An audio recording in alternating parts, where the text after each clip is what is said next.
আসসালামু আলাইকুম প্রিয় ফুটবল ফ্যান্স।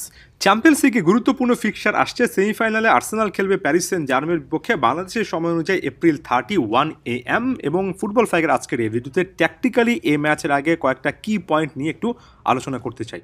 দেখুন, প্রথমত আর্সেনাল এবং প্যারিস সেন্ট জার্মে তারা যে জায়গা থেকে চ্যাম্পিয়ন্স লিগ শুরু করেছিল, কেউ আসলে সেভাবে শুরু হওয়ার আগে ভাবেনি যে সেমিফাইনালে শেষ পর্যন্ত এই দুটো দল আসবে এবং আসার পথে গুরুত্বপূর্ণ অনেক দলগুলোকে বিদায় করে আসবে।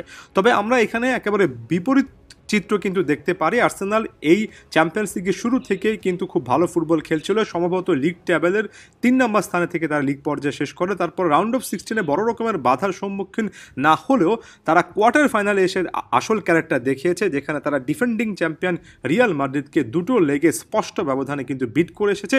শুধুমাত্র বিট করেনি, এই পথে যে লেভেলে আত্মবিশ্বাস তারা গেইন করেছে মিকেল আর্তেতার এই দলটা এখন পর্যন্ত আমার কাছে তো মনে হয় চ্যাম্পিয়ন্স লিগের ডার্ক হর্স। যত সময়টা গড়িয়েছে আর্সেনালের শক্তিটা চ্যাম্পিয়ন্স লিগে ততটাই বেড়েছে। প্যারিস সেন্ট জার্মের জন্য অবশ্য পথটা এতটা মসৃণ ছিল না। গ্রুপ পর্বে খুব একটা বেশি সুবিধাজনক জায়গায় পিএসজি থাকেনি, সম্ভবত 15 নম্বর স্থানে তারা থেকেছিল।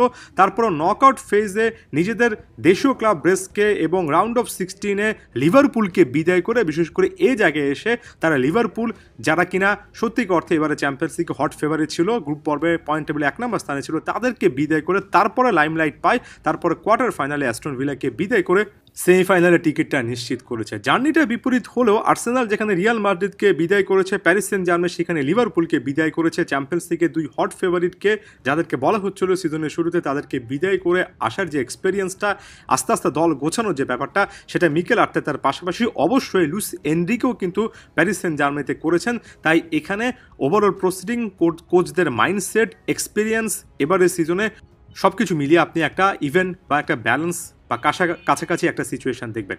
এরপর যদি আমরা আর্সেনালের ট্যাকটিক্যাল ওভারভিউতে আসি, মিকেল আর্তেতা সাধারণত 4-3-3 ফরমেশন, সেটাকে অন দ্য বল পজিশনে থাকলে কিছুটা হলে টুইক করে 3-2-5-এ নিয়ে যান এবং এখানে এসে প্যারিস সেন্ট জার্মের সাথে আমি একটা মিল খুঁজে পাই। আর্সেনাল মূলত বিল্ডিং ফ্রম দ্য ব্যাক খেলছে। ডেভিড রায়ার অর্থাৎ গোলকিপারের একটা বল প্লেয়িং অ্যাবিলিটি আছে, যেটার সাথে ডিফেন্সিভ প্লেয়ার, সেটা টিম্বার সালিবা, কিওর হোক, এদের বল প্লেয়িং অ্যাবিলিটিটা কাজে লাগিয়ে মিডফিল্ডে এখানে এসে ডেক্ল্যান রাইস, ওডেগার্ড, মিকেল মেরিনো, যিনি কিনা নিচে নেমে এসে খেলেন, এই প্লেয়ারদের মাধ্যমে আর্সেনাল মিডফিল্ডে অনেকটুকু কন্ট্রোল নিয়ে নেয়। তবে সাসপেনশনের কারণে থমাস পার্টে সম্ভবত থাকছেন না, তার মানে ডেক্ল্যান রাইস আরেকটু বেশি করে ডিফেন্সিভ ডিউটি পালন করবেন, আরেকটু ডিপার অন দ্য পিচ থাকবেন। তার মানে ওডেগার্ডকে আরও একটু বেশি high on the pitch operate করতে হবে এবং between the lines Paris Saint Germain midfield ট্রায়োকে আউট অফ দ্য পজিশন করতে হবে।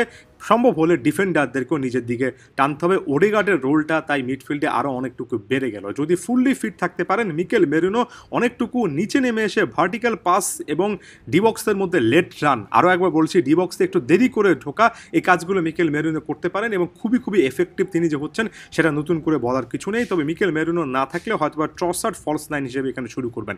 তবে ফ্রন্ট লাইনে বুকায়ো সাকা এবং গ্যাব্রিয়েল মার্টিনেলির একটা অন্য রকমের রোল আছে, যেটা কিন্তু Paris Saint Germain Ousmane Dembele কিংবা খিচা কাভারাৎসেলিয়ার সাথে মিলে সাকা এবং মার্টিনেলি মূলত প্রতিপক্ষের ডিফেন্স লাইনকে অনেকটুকু স্ট্রেচ করবেন, অর্থাৎ দুই সাইডে দুই উইংয়ে শিফট করার চেষ্টা করবেন, যাতে করে মাঝের পকেট অফ স্পেসে ওডেগার্ড, মিকেল মেরিনোরা রানটা মেক করতে পারেন। এক্ষেত্রে বুকায়ো সাকা আরও একবার ক্রুশাল হচ্ছেন। মার্টিনেলির ক্ষেত্রে একই রকমের কথা প্রযোজ্য।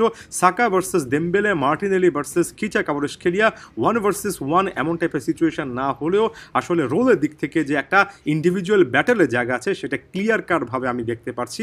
অফ দ্য বল আর্সেনাল শুরুর দিকে হয়তো বা প্রেস করার চেষ্টা করবে, তবে সবসময় তারা কিন্তু আসলে কম্প্যাক্ট একটা ডিফেন্সিভ লাইন বজায় রাখে। এ ম্যাচে আরেকটু বেশি করে কম্প্যাক্ট লাইন বজায় রাখবে, কারণ দেমবেলে এবং কাভারাৎসেলিয়ার মতো স্পিড উইঙ্গার আছেন।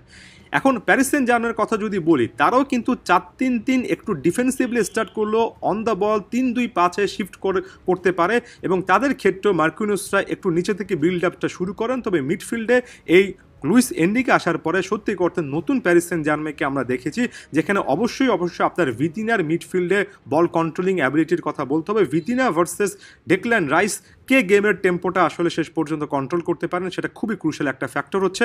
ফাবিয়ান রুইস নেভেসদের কথা বলতে হবে। ফিজিক্যালি প্যারিস সেন্ট জার্মেন মিডফিল্ডে অতিরিক্ত আসলে ফিজিক্যাল স্ট্রাকচার ব্যবহার করছে সেটা বলার সুযোগ নেই। এর পরিবর্তে তারা আসলে পাসিং ফুটবল খেলে উইংয়ের প্লেয়ারদের মুভমেন্টে ট্র্যাক করে একেবারে প্রথাগত পজিশন বেসড ফুটবলের একটা ভ্যারিয়েন্টেই আক্রমণ করে এবং আগের প্যারিস সেন্ট জার্মেনের সাথে বর্তমান প্যারিস সেন্ট জার্মেন স্পষ্টত পার্থক্য আছে। এবং বলাই বাহুল্য যে ওসমান দেমবেলে আরও একবার ট্রাম্প কার্ড হবেন, শুধুমাত্র একজন রাইট উইঙ্গার নন, একই সঙ্গে ডিবক্সের মধ্যে ঢুকে যেভাবে গোলগুলো করে আসছেন, সুযোগগুলো তৈরি করছেন, দেমবেলেকে আটকানোই আর্সেনালের জন্য কঠিন একটা চ্যালেঞ্জ হতে পারে। এবার 1 ভার্সেস 1 সিচুয়েশন দেমবেলে যখনই পাচ্ছেন, যে কোনো ডিফেন্স লাইন ভেঙে ফেলছেন। খিভা কাভারেজকেলিয়া আবার ওয়াইড উইঙ্গার নন, তিনি এমন টাইপের একজন উইঙ্গার যিনি কিনা একটু ইনসাইড মুভমেন্ট করেন এবং রুইজ বা মেন্ডেসের মতো প্লেয়ারদেরকে সঙ্গে নিয়ে তিনি কিন্তু একটা সাইড ওভারলোড করে রাখতে পারেন। এটার দিকেও খেয়াল রাখতে হবে। লুইস এনরিকে এমন একজন কোচ যিনি কিনা ওভারলোডটা পছন্দ করেন, অর্থাৎ যে কোনো একটা জায়গায় মেন্ডেস, কাভারেজকেলিয়া, রুইজ, হাকিমি, দেমবেলে, তার সাথে আরেকজন প্লেয়ার এমন টাইপের ট্রাইডেন্ট তৈরি করে একটা প্রান্ত ওভারলোড তৈরি করে প্রতিপক্ষের ডিফেন্স লাইনের ফাঁক ফোকর বের করার চেষ্টা তিনি কিন্তু করতেই পারেন। সাকা বনাম মেন্ডেস, ডেকল্যান্ড রাইস বনাম ভিতিনা, সালিবা বনাম দেমবেলে বা কাভারেজকেলিয়া, এমন টাইপের অনেকগুলো ইন্ডিভিজুয়াল ব্যাটল আপনারা দেখতে পারবেন। চ্যাম্পিয়ন্স লিগের খুবই ক্রুশাল একটা ম্যাচ, এমন একটা ম্যাচ যেখানে আমি দুটো দলের প্রায় সমান সংখ্যক সুযোগ হয়তোবা দেখব, এবং দিন শেষে ফার্স্ট লেগটা আর্সেনালের জন্য অনেক বেশি করে ইম্পর্টেন্ট এজন্য হচ্ছে যে পরবর্তী লেগটা প্যারিস সেন্ট জার্মের মাঠে পিএসজির বা ফ্রেঞ্চ ফ্যানদের সামনে খেলাটা সহজ হবে না। আর্সেনাল যদি এই ম্যাচে একটা পরিষ্কার ব্যবধান ধরে রাখতে পারে তাহলে আর্সেনালের জন্য ভালো। অন্যদিকে প্যারিস সেন্ট জার্মের জন্য গেমটা একেবারে জয় না হলেও যতটুকু ক্লোজ রেজাল্ট রাখা যায় সেটার দেখা যাক শেষ পর্যন্ত শেষ হাসিটা কার হয়। ধন্যবাদ সবাইকে।